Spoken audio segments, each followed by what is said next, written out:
Further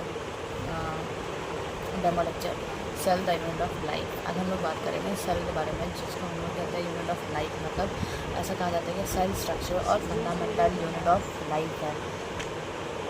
cell structure और fundamental unit of life मतलब हमारे बॉडी के अंदर जितने भी टिश्यूज़, ऑर्गन्स या फिर प्लांट के अंदर जो टिश्यूज़ बनते हैं, जो लीफ है, जो स्टेम है, रूट्स है, हर एक चीज़ जो बना है वो जिससे बना है वो सेल से बना है। सबसे बेसिक यूनिट, सबसे जो स्मॉलेस्ट यूनिट, सबसे छोटा यूनिट जो होता है वो सेल होता है।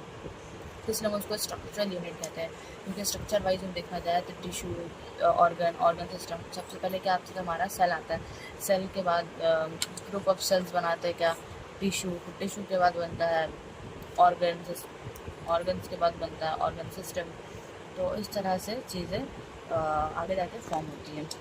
तो इसीलिए हम लोग कहते हैं कि सेल जो है वो हमारा क्या है, स्ट्रक्चरल यूनिट है।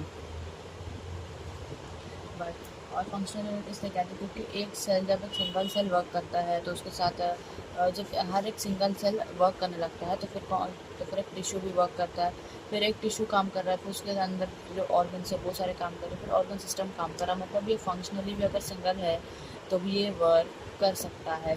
ठीक है, तो एनीथिंग जो लेस देन एक कंप्लीट सेल से कम है, कोई भी चीज़ अगर वो यूनिसेलुलर ही है, अगर वो एक कंप्लीट सेल से कम है, less than a complete cell है, तो वो लिविंग सेल नहीं हो सकता। वो इंश्योर नहीं कर सकता कि वो इंडिपेंडेंटली ज़िंदा रहेगा। अब जब हम लोग सेल की बात करते हैं तो बहुत सारी चीज़ें आ जाती हैं सेल के अंदर, जैसे single cell, unicellular, multicellular आ जाता है, फिर प्रोकैरियोटिक सेल हो जाता है, यूकैरियोटिक सेल आ जाता है। लेकिन सबसे पहले हम लोग बात करेंगे उस डिस्कवरी ऑफ द सेल के बारे में, सेल को किसने डिस्कवर किया, कब डिस्कवर हुआ। तो बहुत सारी चीज़ें हम लोग बात करेंगे डिस्कवरी ऑफ द सेल। फिर उसके बाद हम लोग पढ़ेंगे आगे कि एक टिपिकल सेल दिखता कैसा है, क्या चीज़ें उसमें होती है, क्या चीज़ें नहीं होती है ना। अब हम लोग समझते हैं कि डिस्कवरी ऑफ द सेल के बारे में, कि सेल की डिस्कवरी कैसे हुई, लिविंग सेल और डेड सेल कैसे कैसे डिस्कवर हुआ। पहले हम लोग आते हैं, सबसे पहले डिस्कवर हुआ था डेड सेल को डिस्कवर किया था रॉबर्ट हुक ने। डेड सेल डिस्कवर हुआ था बार्क ऑफ द ट्री से, बार्क ऑफ ट्री से डिस्कवर किया गया था इसको। रॉबर्ट हुक ने ईयर 1665 में किया था। पेड़ का जो बाहर वाला हिस्सा होता है उसको छाल कहते हैं, उससे उसमें हमको डेड सेल मिला था। मतलब उस टाइम पे सेल को डिस्कवर किया और इसको उन्होंने कहा था इसके जो स्ट्रक्चर था वो हनी कॉम लाइक स्ट्रक्चर था, या फिर हेक्सागोनल शेप का स्ट्रक्चर आप बोल सकते हैं। हनी कॉम लाइक स्ट्रक्चर और हेक्सागोनल शेप का था ये। तो इसीलिए उसको उस टाइम पे बोला गया था लिटिल कंपार्टमेंट्स या फिर सेल बोला गया था। रॉबर्ट हुक उस टाइम पे क्या बोला था, लिटिल कंपार्टमेंट्स या फिर सेल उसको बोला था, क्योंकि वो हनी कॉम लाइक स्ट्रक्चर या फिर हेक्सागोनल शेप का स्ट्रक्चर जैसा था, इसलिए उसको लिटिल कंपार्टमेंट्स या सेल बोला गया था। अब रॉबर्ट हुक ने डिस्कवर किया था वो तो डेड सेल था, लेकिन लिविंग सेल को डिस्कवर करने वाले थे एंटोनी वॉन लीवेनहॉक, जो 1674 में जिन्होंने डिस्कवर किया। और इसको डिस्कवर जिस वक्त किया गया था उस वक्त उन्होंने कहा था लिविंग सेल को वाइल्ड एनिमल क्यूल्स, वाइल्ड एनिमल क्यूल्स को, कि ये सेल जो थे ये मूव कर पा रहे थे, इसीलिए उन्होंने कहा था वाइल्ड एनिमल क्यूल्स। डेड सेल क्या था, मूव नहीं कर पा रहे थे, जाहिर सी बात है डेड है तो वो मूव नहीं करेगा। तो डेड सेल मूव नहीं कर पा रहे थे, वो बार्क ऑफ द ट्री से मिले थे, हनी कॉम लाइक स्ट्रक्चर या फिर हेक्सागोनल शेप के थे, इसीलिए उसको कहा गया लिटिल कंपार्टमेंट्स या फिर सेल कहा गया था। ईयर कौन से ईयर में किया था, 1665 में। लिविंग सेल को किसने किया था, एंटोनी वॉन लीवेनहॉक ने ईयर 1674 में। और इसका नाम दिया गया था वाइल्ड एनिमल क्यूल्स उस टाइम पे, क्योंकि ये मूवमेंट कर रहे थे, मूवमेंट शो कर रहे थे अंडर द माइक्रोस्कोप। नाउ हम लोग जानते हैं सेल थ्योरी के बारे में, कि आगे जो भी सेल की डिस्कवरी थी, सेल से रिलेटेड जितनी डिस्कवरी थी वो कैसे कैसे आगे बढ़ी। तो 1838 में, या फिर इसको आप 19th सेंचुरी भी कह सकते हैं, मैथ्यूस कैल्डर एक जर्मन बॉटनिस्ट थे। उन्होंने क्या किया था, प्लांट को लार्ज नंबर ऑफ प्लांट्स को एग्जामिन किया था और बताया था कि प्लांट्स में जितने भी अलग अलग प्लांट्स के अंदर अलग अलग टाइप के, अलग अलग डिफरेंट टाइप काइंड्स के सेल्स होते हैं जो प्लांट्स के अंदर टिश्यू बनाते हैं। उन्होंने इसके बारे में प्लांट्स के बारे में बताया था, बेसिकली प्लांट्स के सेल के बारे में बताया था कि अलग अलग डिफरेंट प्लांट्स में डिफरेंट टाइप के सेल्स होते हैं और डिफरेंट सेल्स अलग अलग टिश्यूज़ बनाते हैं। तो जो बॉटनिस्ट है, तो we can is relate to botanist का जो रोल होता है बेसिकली वो किसमें प्ले करते हैं, वो प्लांट्स के साइड में रोल प्ले करता है। बट यहाँ पे इतना इंपॉर्टेंट है कि हम लोग डेट को याद रखेंगे कि कौन सा ईयर था, 1838 या फिर आप 19th सेंचुरी भी याद रख सकते हैं। साइंटिस्ट मैथ्यूस कैल्डन जो जर्मन बॉटनिस्ट थे, नेक्स्ट अब हम लोग आगे बढ़ते हैं, तो इसी टाइम पे सेम टाइम पे थोड़ा सा आपका ईयर का डिफरेंस है। 1839 में थियोडोर शॉन जो ब्रिटिश जोलॉजिस्ट थे, उन्होंने एनिमल सेल के ऊपर रिसर्च की थी, एनिमल सेल के ऊपर स्टडी किया था। उन्होंने बताया था कि एनिमल सेल में क्या है, एनिमल सेल में अलग अलग टाइप के सेल हैं, अलग अलग टाइप का सेल स्ट्रक्चर होता है, अलग अलग टाइप के सेल्स हो सकते हैं ऑन द बेसिस कि किस किस बॉडी में कौन से पार्ट में कौन सा ऑर्गन है, किस तरह का ऑर्गन है, उस तरह का डिफरेंट सेल्स होगा। जो थियोडोर शॉन ने जोलॉजिस्ट थे, उन्होंने एनिमल सेल के ऊपर रिसर्च की और बताया कि एनिमल सेल जो है उसके ऊपर क्या होता है, अलग अलग एनिमल सेल अलग अलग तरीके का हो सकते हैं, और उसके ऊपर एक थिन लेयर होता है जिसको हम लोग प्लाज्मा मेम्ब्रेन कहते हैं, और वो एनिमल सेल में पाया जाता है। और उसी के अपोजिट जो एनिमल प्लांट सेल होता है उसमें क्या पाया जाता है, उसमें टफ लेयर पाया जाता है, और उसको हम लोग कहते हैं सेल वॉल कहा जाता है, वो प्लांट सेल में होता है। तो इस यहाँ से हम लोग पता चला प्लांट सेल एनिमल सेल में डिफरेंस क्या होता है, सेल मेम्ब्रेन, प्लाज्मा मेम्ब्रेन और सेल वॉल का डिफरेंस होता है। तब उसके बाद थियोडोर शॉन और मैथियस गल्डन ने बताया कि जो सेल का थ्योरी हाइपोथेसिस क्या प्रपोज किया कि जितने भी एनिमल प्लांट्स के जो सेल बनते हैं वो कंपोज्ड ऑफ सेल होते हैं और सेल के प्रोडक्ट ही होते हैं। उन्होंने ये नहीं बताया था कि सेल बनता कहाँ से, एक नया सेल कहाँ से आया था, वो नहीं बताया था। फिर उसके बाद आते हैं एक न्यू साइंटिस्ट जो कि 1855 में आते हैं, रोडोल्फ वर्क्यू।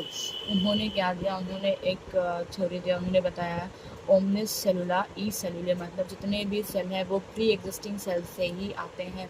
मतलब जो भी आज एक नया, अगर सपोज अगर एक नया सेल बनता है तो मतलब ये जो सेल बना है वो प्री एग्जिस्टिंग, कोई ना कोई जो पहले से एग्जिस्ट कर रहा था सेल, उसी से टूट कर बना है सेल, जिसका मतलब होता है ओमनी सेलुलर। सेलुलर मतलब कोई भी सेल जो फॉर्म करेगा वो प्री एग्जिस्टिंग सेल से फॉर्म करेगा, प्री एग्जिस्टिंग सेल से ही फॉर्म करेगा। कोई भी नया सेल जब भी बनेगा वो प्री एग्जिस्टिंग सेल से ही बनेगा।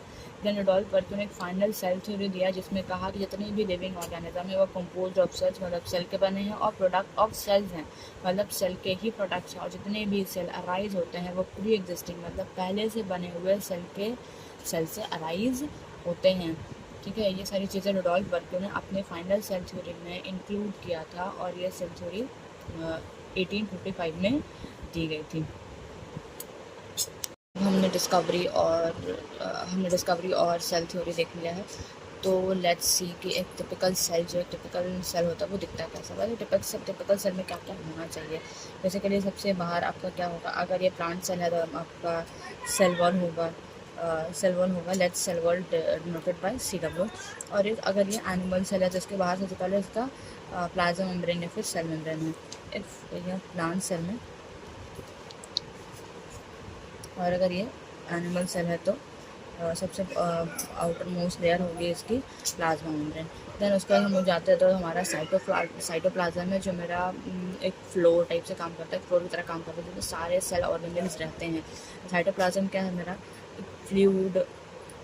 एक फ्लूइड लाइक स्ट्रक्चर है, जो तरल पदार्थ है जो पूरे सेल के अंदर प्रेजेंट होता है। उसके अंदर जितने सारे ऑर्गेनेल्स हैं वो रहते हैं। फिर अदर ऑर्गेनेल्स हो गए, जैसे माइटोकॉन्ड्रिया हो गया, माइटोकॉन्ड्रिया जो कि power house of the cell का जो सारी एनर्जी देता है।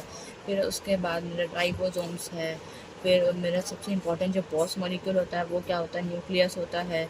बॉस मॉलिक्यूल कह सकते हैं न्यूक्लियस को, क्योंकि जितना भी जो कुछ भी सेल के अंदर होता है वो किसके कहने पे होता है, वो न्यूक्लियस के कहने पे होता है। फिर उसके बाद क्रोमोसोम्स होते हैं, DNA होते हैं, न्यूक्लियर पोर होता है, न्यूक्लियर पोर हो गया। फिर और भी सारे वैक्यूल्स होता है, वाटर वैक्यूल, लाइसोसोम्स होते हैं। बहुत सारी चीज़ें, एक सेल के अंदर बहुत सारे कंपोनेंट्स प्रेजेंट होते हैं। अगर प्रोकैरियोटिक सेल है तो उसमें थोड़े से कम कंपोनेंट प्रेजेंट होंगे, यूकैरियोटिक सेल है तो उसमें ज़्यादा कंपोनेंट प्रेजेंट होंगे। तो अलग अलग cell cell to cell vary करता है। अगर मसल सेल्स है तो उसमें माइटोकॉन्ड्रिया का अमाउंट ज़्यादा होगा। अगर फैट सेल है तो उसमें चीज़ें अलग होंगी, तो वो चीज़ें अलग होती है। फिर गोल्गी कॉम्प्लेक्स हो सकता है, फिर रफ इंडोप्लाज्मिक रेक्टिकुलम हो सकता है, स्मूथ इंडोप्लाज्मिक रेक्टिकुलम हो सकता है। बहुत सारी चीज़ें एक सेल के अंदर पाई जाती है जो हमें बहुत फैसिनेट करती है कि छोटे से सेल जो स्मॉलेस्ट स्ट्रक्चर है, जो जिसको स्मॉलेस्ट स्ट्रक्चर कहा जाता है, स्मॉलेस्ट यूनिट कहा जाता है, उसके अंदर भी इतनी सारे सेल ऑर्गेनेल्स पाई जाती है। ये सारे सेल ऑर्गेनेल्स एक सेल को चलाने के लिए, सेल को वर्क करने के लिए बहुत ज़्यादा इंपॉर्टेंट होता है। और फिर सेल का साइज़ भी अलग अलग होता है। बहुत सारे सेल्स होते हैं जो सिलेंड्रिकल शेप में होते हैं, बहुत सारे सेल्स होते हैं जो राउंड शेप में होते हैं, बहुत सारे सेल्स ऐसे होते हैं जो अपना सेल कभी भी चेंज करते हैं। जैसे कि हमारा WBC का सेल होता है, वो क्या होता है, हमारा वो शेप, वो किसी भी तरह का शेप, एमोबॉइड शेप होता है, उसमें एमोबॉइड मूवमेंट होता है, वो किसी भी तरह का शेप ले सकता है। उसी तरह से कॉलमनर सेल्स होते हैं, एपिथेलियल सेल्स होते हैं, वो लॉन्ग होते हैं और नैरो होते हैं। फिर हमारे न्यूरॉन नर्व सेल होता है, उसका स्ट्रक्चर अलग होता है। मसल सेल होता है, उसका स्ट्रक्चर अलग होता है। उसी तरह से अगर हम लोग बात करते हैं कि जो सबसे स्मॉलेस्ट सेल होता है, जो सबसे छोटा सेल होता है, उसको क्या होता है, वो माइकोप्लाज्मा होता है, जिसका जिसका साइज़ क्या होता है, 0.3 माइक्रोमीटर होता है। जो सबसे स्मॉलेस्ट सेल होता है, स्मॉलेस्ट सेल है अब तक का सबसे स्मॉलेस्ट सेल। और सबसे बड़ा सेल तो पता है कि जो एग ऑफ एन ऑस्ट्रिच होता है, वो एक सिंगल सेल सबसे लार्जेस्ट सेल होता है, एग ऑफ एन ऑस्ट्रिच। अगर बैक्टीरिया की बात करें तो बैक्टीरिया का जो सेल साइज़ होता है वो 3 माइक्रोमीटर से 5 माइक्रोमीटर के अराउंड होता है। तो अलग अलग सेल का अलग अलग डायमीटर, अलग अलग शेप, अलग अलग साइज़ हो सकता है on the basis of their functions. ये ज़रूरी नहीं है कि एक सेल जो है वो सिर्फ एक ही काम करेगा, हो सकता है कि उसके अलग अलग फॉर्म्स होंगे, अलग अलग जगह पे अलग अलग काम करेगा वो।